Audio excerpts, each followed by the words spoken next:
Hello mga ka-travel, this is Paul of Global Pinoy Travel and Tours.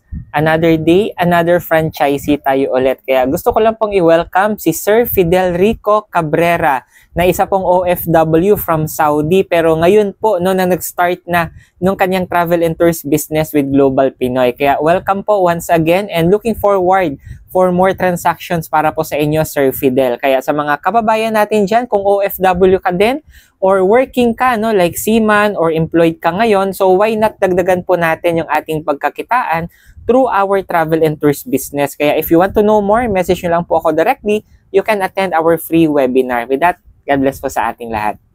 Gusto mo din bang umattend ng ating free webinar para sa travel and tours business? Message mo ako directly dito po sa aking Facebook, Messenger, or sa WhatsApp, or sa mga contact numbers ko na ilalagay dito sa screen para mabigyan kita ng invitation link para sa ating free webinar for you to know more about our travel and tours business. With that, God bless po sa ating lahat.